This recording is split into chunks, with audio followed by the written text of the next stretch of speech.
Hello students, कैसे हैं आप सभी। मैं दिग्विजय फिर से स्वागत करता हूं आपका स्कोर हाई क्लासेस के यूट्यूब चैनल पर।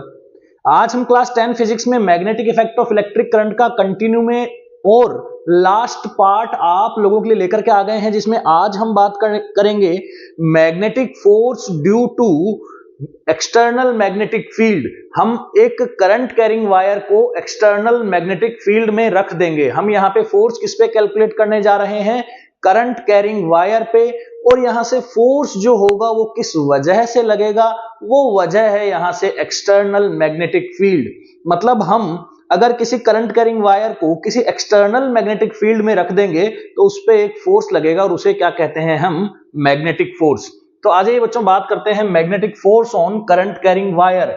Magnetic force on current carrying wire. लेकिन ये फोर्स कब लगेगा? जब वो करंट कैरिंग वायर की जो पोजीशन है वो क्या होनी चाहिए? जो करंट कैरिंग वायर है बच्चों, उसकी जो पोजीशन है वो क्या होनी चाहिए? वो होनी चाहिए in an external magnetic field. In an external magnetic field. एक एक्सटर्नल मैग्नेटिक फील्ड के अंदर, एक एक्सटर्नल मैग्नेटिक फील्ड के अंदर यहां से उसकी पोजीशन होनी चाहिए। अगर वो किसी मैग्नेटिक फील्ड में नहीं रखा गया है, कोई current carrying wire magnetic field में अगर नहीं रखा गया है तो उस पर कोई भी फोर्स यहां से नहीं लगेगा। ठीक है, तो बात करते हैं यहां से जो हमारे पास मैटर रेडी है उस पर बात करते हैं पहले। If a current carrying wire is placed in a magnetic field then force acts on that wire. Simple सी बात है, जो मैं इतनी देर से बता रहा हूं वही बात है। This phenomenon was discovered by Ampere. ये फिनोमिना किसने डिस्कवर किया? ये एम्पियर ने डिस्कवर किया। As the direction of current is reversed. ये भी डिस्कवर किया कि अगर करंट की डायरेक्शन को उस करंट कैरिंग वायर में अगर चेंज कर दी जाए, उसके ऑपोजिट कर दी जाए या रिवर्स कर दी जाए, तो जो फोर्स होगा उसकी भी डायरेक्शन क्या हो जाएगी? अलग हो जाएगी। उसकी भी डायरेक्शन क्या हो जाएगी? जस्ट ऑपोजिट हो जाएगी। बहुत इंपॉर्टेंट टॉपिक है magnetic force on A current carrying wire when it is placed in magnetic field, when it is placed in external magnetic field. बात करते हैं। देखो, ये आप एक सिस्टम देख रहे होंगे, एक अरेंजमेंट देख रहे होंगे। इसमें आप लोगों को ये देखना है कि यहां से जो ये फोर्स लगेगा वो कैसे लगेगा। तो आज ये बच्चों बात करते हैं। तो सबसे पहले हम ये देख लेते हैं कि हमने ये वाला जो पोर्शन है ये क्या बना दिया है? नॉर्थ बना दिया है। इस मैग्नेट का ये वाला जो पोर्शन है हमने क्या बना दिया है? नॉर्थ बना दिया है। और यहां से जो ये वाला पोर्शन है ये हमने क्या बना दिया है बच्चों? साउथ। ठीक है, अब आप मुझे बताइए कि क्या मैग्नेटिक फील्ड, क्या यहां से मैग्नेटिक फील्ड इस डायरेक्शन में जाएगी? क्या यहां से मैग्नेटिक फील्ड इस डायरेक्शन में जाएगी? जी बिल्कुल, मैग्नेटिक फील्ड इस डायरेक्शन में जाएगी। मतलब मैग्नेटिक फील्ड को क्रॉस करता हुआ मैग्नेटिक फील्ड ऊपर की ओर जा रही है। और ये 3D डायग्राम है, ये ऐसे अंदर की ओर है, प्लेन के अंदर की ओर है। ये जो डायग्राम है ये 3D दिख रहा होगा आप लोगों को। तो ये जो वायर है इसे हम बोल रहे हैं करंट कैरिंग वायर। इसे हम क्या बोल रहे हैं बच्चों? Current carrying wire. और इस करंट कैरिंग वायर में जो करंट की डायरेक्शन है वो देखो अंदर की ओर है। मतलब अंदर की ओर करंट कैरिंग वायर पे करंट की डायरेक्शन है। और मैग्नेटिक फील्ड कहां से आ रहा है? नीचे से ऊपर की ओर आ रहा है। मतलब जो क्रॉसिंग मैग्नेटिक फील्ड जो है, उसको मैग्नेटिक फील्ड को क्रॉस करते हुए हमने क्या रख दिया है? एक करंट कैरिंग वायर रख दिया है। देखो ये अरेंजमेंट है, ये एक बैटरी है और ये यहां से स्विच है। जैसे ही स्विच ऑन करेंगे ये करंट यहां से क्या करेगा? फ्लो करके अंदर की ओर जाकर के वापस आ जाएगा। क्लियर है? और ये एक्सटर्नल मैग्नेटिक फील्ड। तो ये क्या सोर्स है आपका? External magnetic field. ये आपकी दोनों क्या है? यहां से हॉर्स शू मैग्नेट है।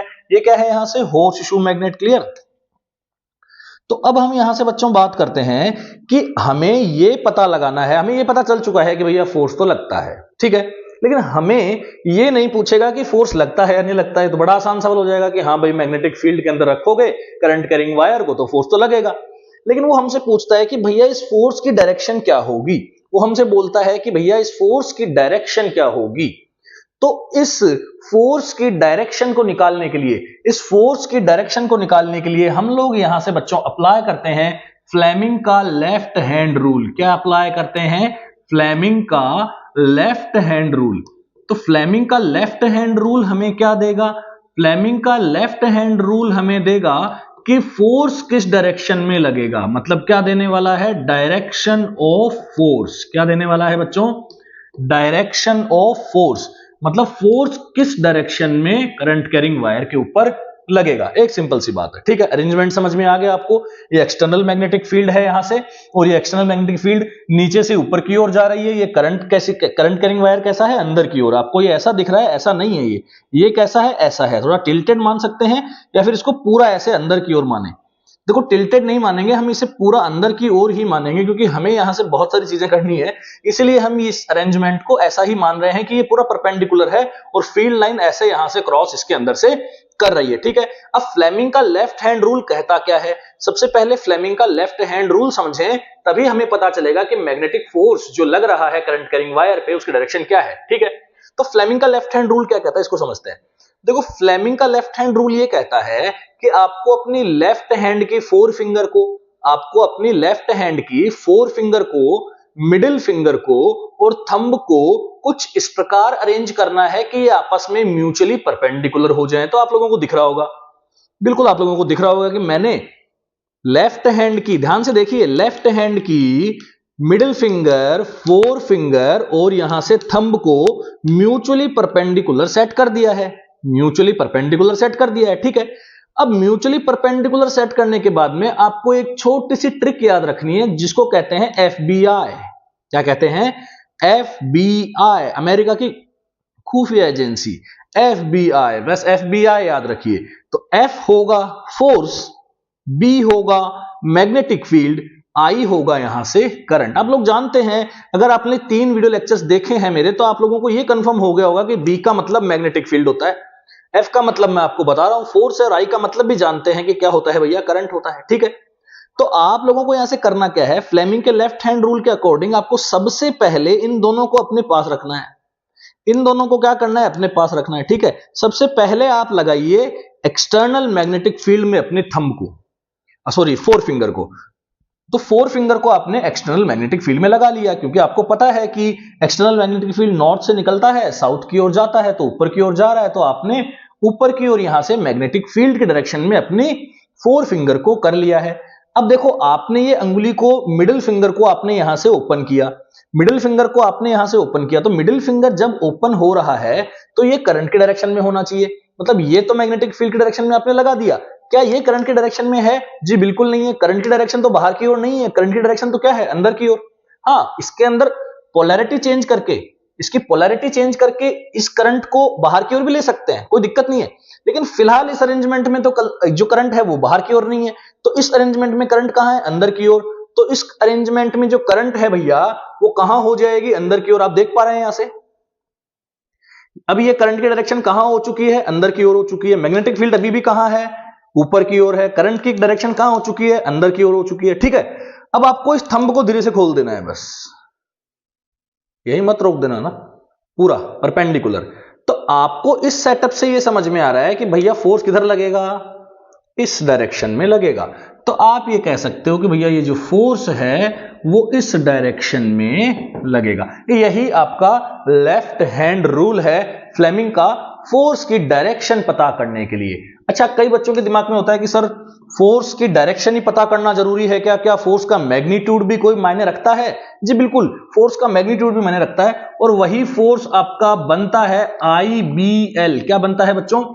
IBL। एक्चुअली क्या होता है, IBL साइन थीटा होता है, लेकिन आप लोग उस टर्म में मत जाइए, क्योंकि साइन 90 ही वहां पे रखा जाता है मैक्सिमम फोर्स को देखने के लिए, तो साइन 91 हो जाएगा। अच्छा, I क्या होता है, करंट।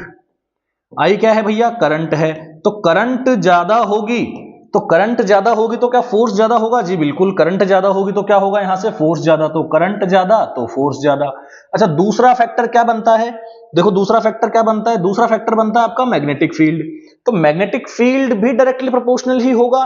तो मैग्नेटिक फील्ड अगर बढ़ता है तो आप कह सकते हैं कि आपका जो मैग्नेटिक फोर्स होगा वो भी बढ़ेगा। और अगला टॉपिक जो है आपका, वो क्या है बच्चों, लेंथ का है। मतलब लेंथ के भी डायरेक्टली प्रोपोर्शनल हो गया। मतलब अगर लेंथ बढ़ेगी तो भी क्या बढ़ेगा भैया, फोर्स बढ़ेगा, ठीक है। तो ये फॉर्मूला आप लोगों के 10th क्लास में नहीं है, लेकिन मैंने आप लोगों को फॉर्मूला भी बता दिया है, जिससे आप मैग्नीट्यूड भी पता कर सकते हैं, और फ्लेमिंग के लेफ्ट हैंड रूल से आप यहां से डायरेक्शन भी पता कर सकते हैं। बिल्कुल टेंशन मत लीजिए, बहुत ही इजी है। देखिए, अगर मैं इसकी पोलैरिटी को चेंज कर देता हूं तो करंट ऑटोमेटिकली कहां आएगी भैया, बाहर की ओर। करंट क्या हो चुकी है, रिवर्स हो चुकी है। पहले करंट कहां थी, अंदर की ओर मैग्नेटिक फील्ड कहां था, ऊपर की ओर। अब करंट कहां है, बाहर की ओर। तो मैग्नेटिक फील्ड तो ऊपर की ओर ही है, इस केस में भी मैग्नेटिक फील्ड ऊपर की ओर ही है, और इस केस में भी मैग्नेटिक फील्ड कहां है, ऊपर की ओर। लेकिन थंब इस डायरेक्शन में खुल जाएगा तो फोर्स पहले वाले केस में इस डायरेक्शन में फोर्स लग जाएगा, लेकिन अगर करंट बाहर की ओर आ रहा है तो फोर्स इस डायरेक्शन में लग जाएगा। खेल खत्म हो गया। समझ में आ गई होगी बात, बहुत आसान बात की है मैंने। तो आप लोगों का ये टॉपिक एकदम क्लियर है। क्लियर, बढ़े आगे, बात करते हैं भैया आगे क्या है। अब देखो सिंपल सिंपल जो बातें हमने पढ़ ली है उसके पे एक बार गौर कर लेते हैं कि हमने ऐसी क्या चीज अभी तक पढ़ ली है। तो देखो हमने ये पढ़ लिया है कि भैया as the current increases force acting on wire is also increases. Current increase होगी तो फोर्स इंक्रीज होगा, लेंथ इंक्रीज होगी तो भी फोर्स इंक्रीज होगा, मैग्नेटिक फील्ड ज्यादा होगा तो भी फोर्स ज्यादा लगेगा। Direction of force depend on the direction of current and magnetic field. बिल्कुल सही बात है कि फोर्स की डायरेक्शन जो है वो किसी इन वैल्यूज पे डिपेंड नहीं करेगी। ये तो केवल किसके लिए है, मैग्नीट्यूड के लिए है बच्चों। ये तो केवल किसके लिए है, मैग्नीट्यूड के लिए। क्लियर।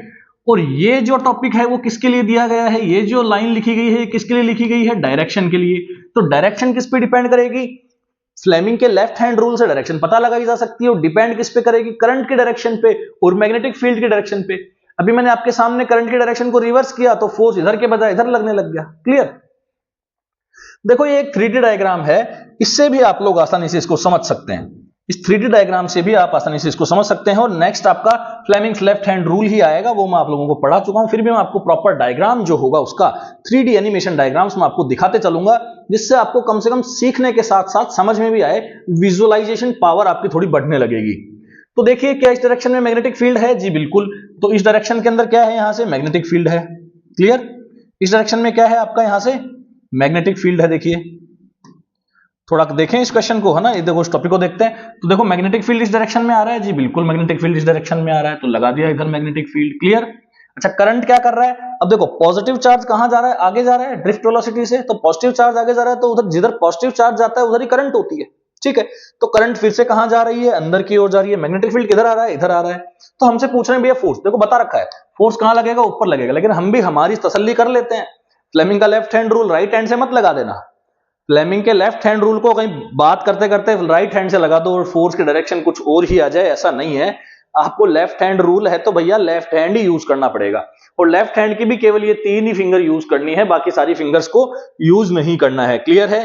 तो सबसे पहले मैग्नेटिक फील्ड क्या मैं सही डायरेक्शन में लगा रहा हूं, आप खुद बताइए देख के।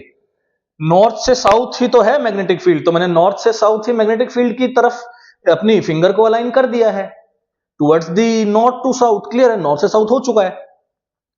क्या ये जो मैं फिंगर मिडिल फिंगर खोलने जा रहा हूं, देखिए क्या ये सही डायरेक्शन में है, आप कहोगे तो बिल्कुल सही डायरेक्शन में है, क्योंकि ये तो आपका मैग्नेटिक फील्ड की डायरेक्शन है, और ये आपकी क्या है, करंट की डायरेक्शन। अंदर की ओर तो जा रहा है करंट। अब ऐसे में देखिए ये ऊपर जा रहा है, नहीं नहीं ये ऊपर नहीं जा रहा है, ये ऊपर जा रहा है तो फिर ये टेढ़ा थोड़ी जा रहा है, ये तो सीधा है।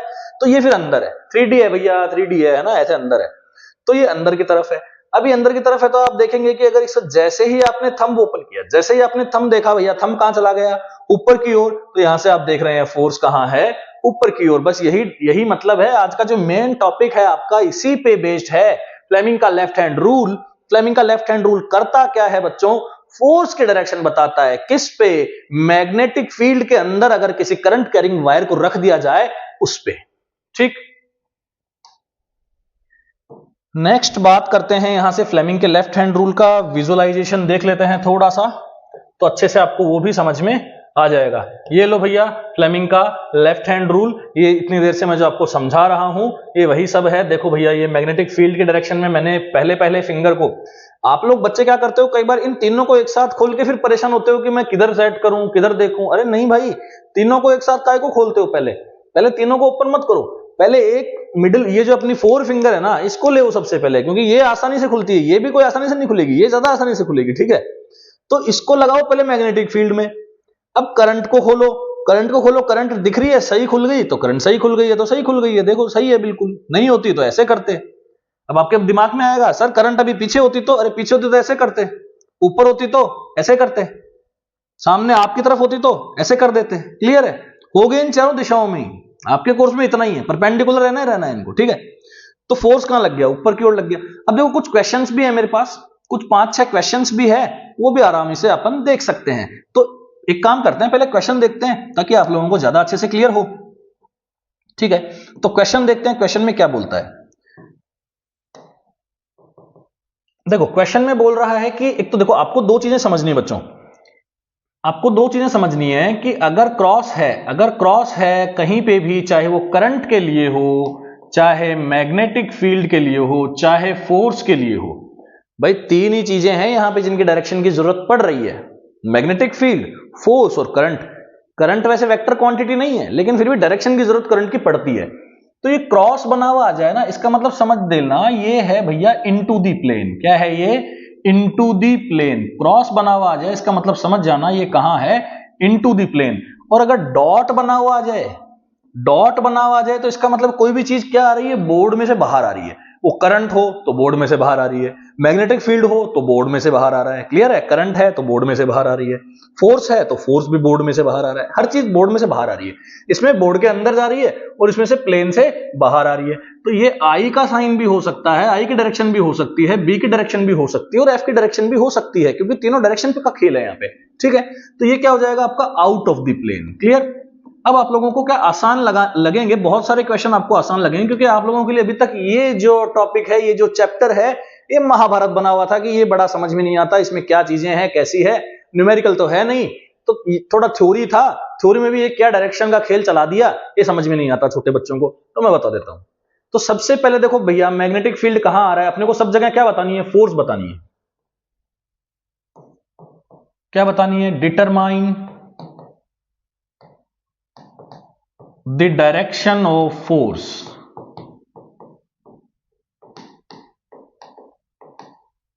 जो डायरेक्शन है फोर्स की उसी को ही डिटरमाइन करना है, क्योंकि आप देखेंगे हमेशा आपको आई और बी, बी आई सब जगह बी आई दे रखा है, एफ की डायरेक्शन बतानी है। सब जगह बी आई दे रखा है, एफ की डायरेक्शन बतानी है। तो नियम क्या कहता है? नियम में कहता है कि सबसे पहले फोर फिंगर को आप बी की डायरेक्शन में अलाइन कर दो। तो अब आप लोग देखो, बी तो आउट आ रहा है, डॉट है ना, डॉट आ रहा है तो आउट आ रहा है, डॉट है तो आउट है, तो डॉट है तो आउट है, तो आउट लगा दो। लगा दिया, आपकी तरफ ही कर दी मैंने उंगली, है ना, डॉट लगा दिया बाहर की तरफ, तो बी बाहर हो गया। ठीक, खोल दो आपकी उंगली, सही खुल गई क्या? देखो, नहीं भाई, करंट तो नीचे है, करंट नीचे है ना, इधर खोल दी करंट को, ये लो, करंट नीचे हो गई। ठीक है, ये क्या हो गया? आपकी तरफ हो गया, ये करंट कहां हो गई? नीचे हो गई। अब ये अपने थंब को धीरे से खोल दो। अबे मेरी तरफ जो आ रहा है ये फोर्स है, तो भैया ये डायरेक्शन हो गई किसकी? फोर्स की। क्लियर होगा? आई होप आप लोगों को ये समझ में आने लग गया होगा, ये फोर्स की डायरेक्शन हो गई। आपको फोर्स की डायरेक्शन ही बतानी है भैया, और कुछ नहीं बताना। ठीक है, चलें दूसरे सवाल पे आप लोग ट्राई कर सकते हैं, पॉज करके आप लोग ट्राई कीजिए, देखो आपको समझ में आएगा। मैं करता हूं, बी को लगाया मैंने, देखो जिस डायरेक्शन में बी है उस डायरेक्शन में तो लगाऊंगा। बी को लगाया इधर, इसको तो जिधर लगाया है उसके इजीली जहां खुलती है वहां खोल दो, इजीली जहां खुलती है वहां खोल दो। वैसे तो तोड़ के तो अलग से लगाओगे नहीं, है ना, इजीली जहां खुलती है वहां खोल दो। तो खोल दिया तो गलत खुल गई है, तो ये तो मिडिल फिंगर तो गलत हो गई ओपन। अब क्या करें? सही करें? ये सही कर दिया। अच्छी खासी एक्सरसाइज हो जाएगी आप लोगों की, पढ़ाओगे तो हो जाएगी, पढ़ोगे तो नहीं होगी। सही है बिल्कुल। कहां जाएगा थंब? कहां जाएगा? अंदर। तो थंब क्या हो गया? अंदर, तो फोर्स हो गया अंदर। ये लो, बताया ना आपको, इनटू द प्लेन मतलब क्रॉस से दिखाना है, इधर उधर ऊपर नीचे तो दिखा ही सकते हो, लेकिन ये और ये किसे दिखाना है? डॉट से। ये किसे दिखाना है? क्रॉस से। क्लियर? अब देखो इसमें बी अंदर की ओर है, इस बार बी कहां है? अंदर की ओर। तो बी को देखते हैं, अंदर की ओर करते हैं, तो बी को कर दिया भैया अंदर की ओर। ये खोल दी इधर, बिल्कुल सही खुल गई इस बार तो, है ना, अंदर गया, ये तो अंदर गया, बी तो अंदर गया। इधर अपने पेंसिल से या पेन से इस पे लिख लो एफ बी आई, इस पे लिख लो, समझ में आ जाएगा, है ना। बी लगाया अंदर की ओर, इनको दोनों को ओपन मत करो, पहले बी लगाया अंदर की ओर, फिर इसको ओपन कर दिया तो ये इधर आया, अब इधर आया तो इधर को ओपन कर दिया, तो फोर्स कहां गया? ऊपर की ओर। ये लो जी, फोर्स कहां गया? ऊपर की ओर। बस आप लोग ये ध्यान रखना कि आईबीएल तीनों एक दूसरे के परपेंडिकुलर होंगे ही होंगे। अगर फोर्स ढूंढने जा रहे हो तो आई और बी अगर परपेंडिकुलर नहीं है तो फोर्स जीरो होगा। अरे वाह, आई और बी अगर परपेंडिकुलर नहीं है तो फोर्स जीरो होगा। क्लियर? आप लोगों के केस में ट्वेल्थ क्लास के लिए ये नहीं है, ठीक है, ट्वेल्थ क्लास वाले मत समझे कि भैया अच्छा कहीं पे भी फोर्स जीरो ही हो जाएगा क्या, नहीं, लेकिन कम से कम ये तो आप समझते होंगे कि जब जो मैग्नेटिक फील्ड है और जो करंट है वो या तो पैरेलल हो जाए या एंटाई पैरेलल हो जाए, तब जाके फोर्स क्या हो जाएगा? जीरो। अब देखिए यहां से मैग्नेटिक फील्ड और करंट जो है वो एक दूसरे के एंटाई पैरेलल है, मतलब 180 डिग्री का एंगल बनने लग गया बीच में। तो 180 डिग्री का एंगल बनने लग गया, इसका मतलब यहां बच्चों क्या हो गया, फोर्स। अब आप कहोगे इसमें फोर्स की डायरेक्शन क्या होगी, फोर्स लग ही नहीं रहा, डायरेक्शन कहां से निकालोगे, फोर्स लग ही नहीं रहा। ये अच्छा क्वेश्चन है, खुद करेंगे, ये अच्छा क्वेश्चन है, खुद करेंगे। क्लियर। अब हम पढ़ रहे हैं आज का हमारा इस चैप्टर का लास्ट टॉपिक, और इस लास्ट टॉपिक का नाम है यहां से इलेक्ट्रोमैग्नेटिक इंडक्शन। क्या है, इलेक्ट्रोमैग्नेटिक इंडक्शन। बड़ा ही इंपॉर्टेंट है, देखिए आपके सामने चालू ही है मामला, ऑन करते ही है तो स्विच ऑन हो गया इसका। अभी देखो स्विच ऑन हुआ है तो अभी आप लोगों को समझ में नहीं आ रहा होगा, अच्छा ये क्या चल रहा है। थोड़ा सा और ऊपर करते हैं, देखो इसको थोड़ा सा और ऊपर करते हैं इसको, है ना, थोड़ा छोटा कर लेते हैं इसको हल्का सा, ठीक है। अब आप लोगों को ये समझ में आ जाएगा। तो अपना लास्ट टॉपिक आज का इलेक्ट्रोमैग्नेटिक इंडक्शन। तो हम पढ़ने जा रहे हैं बच्चों आज इलेक्ट्रोमैग्नेटिक इंडक्शन। तो पहले कुछ इसी से ही इसके जो वर्ड है, होप सो आप लोगों को दिख रहा होगा, समझ में आ रहा होगा, ठीक है। आप लोग ये समझिए, सबसे पहले ये समझिए कि अगर वर्ड से मीनिंग निकालना आए, अगर वर्ड से मीनिंग निकालना आए तो काम बनेगा, ठीक है। तो वर्ड से मीनिंग निकालेंगे, मतलब इलेक्ट्रो, इलेक्ट्रो तो पता ही है आपको, इलेक्ट्रोमैग्नेटिक तो पता ही है आपको, इलेक्ट्रो और मैग्नेट तो आप जानते ही हो, है ना। इंडक्शन का मतलब आपको समझना है। इंडक्शन जो वर्ड आया है बच्चों, ये आया है इंड्यूस्ड से। किससे आया है, इंड्यूस्ड से। और इंड्यूस्ड वर्ड का मतलब है उत्पन्न होना, मतलब पैदा होना एक्चुअली, है ना। पैदा होना, प्रोड्यूस होना, प्रोड्यूस होने एक अलग चीज है, इंड्यूस्ड होना, किसी की वजह से कुछ समय के लिए इंड्यूस होना, फिर वापस खत्म हो जाना। कोई एक एक्टिविटी परफॉर्म होती है, उसकी वजह से दूसरी चीज इंड्यूस्ड होती है ना। ऐसे भूतिया बातें नहीं है कि कोई एक चीज कहीं हिल रही है तो दूसरी भी हिलने लगेगी, वो मतलब नहीं है। मेरा मतलब है कि आपने कोई एक एक्टिविटी परफॉर्म की, उस एक एक्टिविटी के परफॉर्मिंग के चक्कर में कुछ एनर्जी ऐसी यहां से चेंज हुई जिसकी वजह से दूसरा जो आपका प्रोडक्ट था वो चलने लगा। तो आपने देखा भी ये इंड्यूस्ड मामला है, मतलब इंड्यूस्ड है, करंट उत्पन्न हो चुकी है, ठीक है। अब देखिए हम यहां से करंट को उत्पन्न कर रहे हैं। किसको उत्पन्न कर रहे हैं भैया, करंट को। क्लियर। तो करंट को कैसे उत्पन्न करते हैं इसको समझते हैं। पहले हमें करंट को क्या करना है, यहां से करंट को यहां से बनाना है। करंट बनेगी इसके अंदर, ठीक है ना। इसके अंदर क्या बनेगी बच्चों, करंट बनेगी। अब देखो करंट कैसे बनेगी, इस चीज को समझिए, ठीक है। तो electromagnetic induction is the production of voltage, electromotive force और ईएमएफ।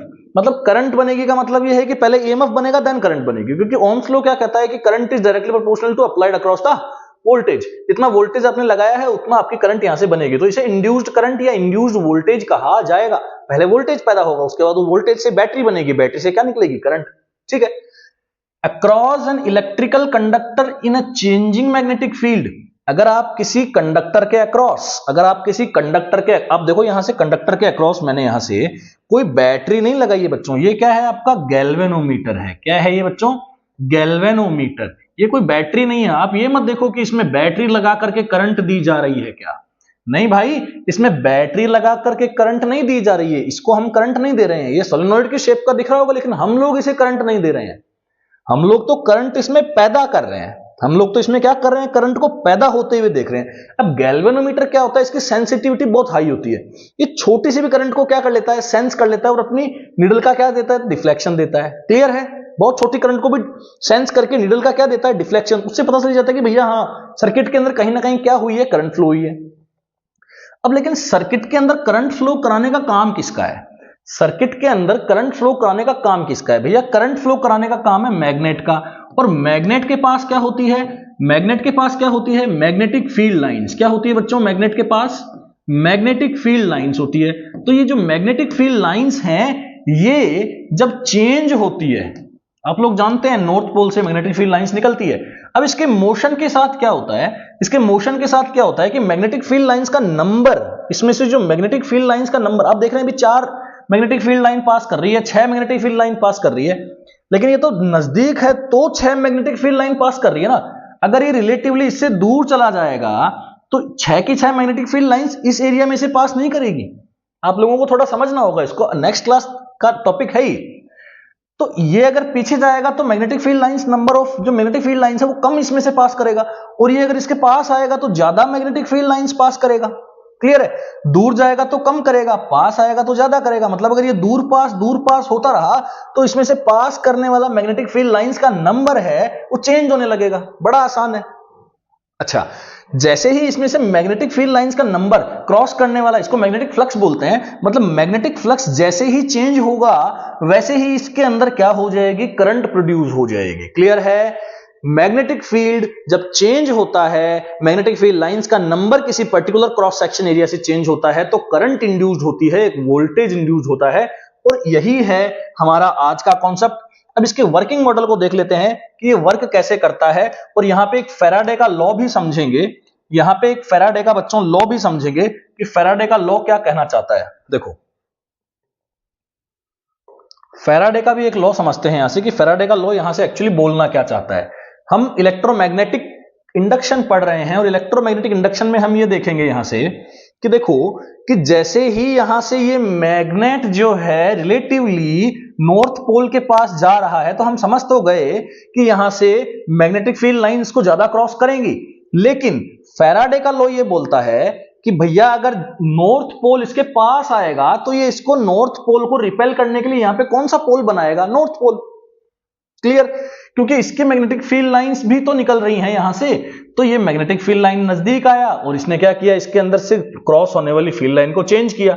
लेकिन जब ये दूर जा रहा था तो यहां पे क्या बनने लगेगा, साउथ बनने लगेगा। मतलब ये इसको दूर जाते वक्त क्या करता है, अट्रैक्ट करता है, और पास आते वक्त इसको क्या करता है, रिपेल। तो आपसे ये सवाल पूछा जाएगा कि नॉर्थ पोल जब सोलेनॉइड के पास जाएगा तो सोलेनॉइड के इस एंड पे कौन सा पोल जनरेट होगा। आप तो कर देना नॉर्थ का कौन सा जनरेट होगा, नॉर्थ। क्यों? क्योंकि फैराडे ने कहा है पास आती है मैग्नेट तो आने नहीं देना, दूर जाती है मैग्नेट तो जाने नहीं देना। क्लियर है? मैग्नेट अगर पास आती है तो उसको पास नहीं आने देना, और दूर जाती है तो दूर भी नहीं जाने देना। मतलब जब पास आती है, तो यहां पे इसको आने नहीं देना का मतलब यहां पे क्या है, नॉर्थ पोल बनेगा। ठीक है, देखो नॉर्थ पोल बन गया। लेकिन जैसे ही ये दूर जाने लगती है तो इसको दूर जाने नहीं देगी, तो इसको दूर नहीं जाने देगी, इसका मतलब इसको क्या करेगी, अट्रैक्ट करेगी। तो यहां पे क्या बन जाएगा बच्चों, साउथ पोल बन जाएगा। और जो डिफ्लेक्शन है आपका वो क्या हो जाएगा, देखो यहां पे डिफ्लेक्शन नहीं है, देखो यहां डिफ्लेक्शन ये वाला है, तो यहां इस डायरेक्शन में करंट फ्लो करने लगेगा। आप लोग तो जानते हैं ना बच्चों, आप लोग तो इस कॉन्सेप्ट को जानते हैं कि जब भी कोई करंट कैरिंग लूप में से करंट फ्लो करवाते हैं, किसी सर्कुलर करंट कैरिंग लूप में से हम एक करंट फ्लो करवाते हैं, जो करंट क्या होता है, एक्चुअली क्लॉकवाइज होता है, तो मैग्नेटिक फील्ड कहां बनता है, अंदर की ओर बनता है, और यहां से क्या बन जाता है, साउथ पोल। क्लियर है? और जब आप लोग नॉर्थ पोल बना देते हैं, जब आप लोग एंटी क्लॉकवाइज यहां से करंट फ्लो करवा के जब नॉर्थ पोल बना लेते हैं, तो यहां पे क्या बन जाता है, नॉर्थ बन जाता है। तो नॉर्थ बन जाता है कब, जब ये इसके पास आता है, और दूर जाता है तो यहां क्या बन जाता है, साउथ। होप सो आप लोगों को ये टॉपिक समझ में आया होगा। ज्यादा आप लोगों के सिलेबस में टॉपिक नहीं है, फिर भी मोटा मोटी आप लोगों को समझ में आ गया होगा। अगर आ जाए तो आप लिख सकते हैं और पूरा तरीके से समझा सकते हैं। Thank you so much, keep watching.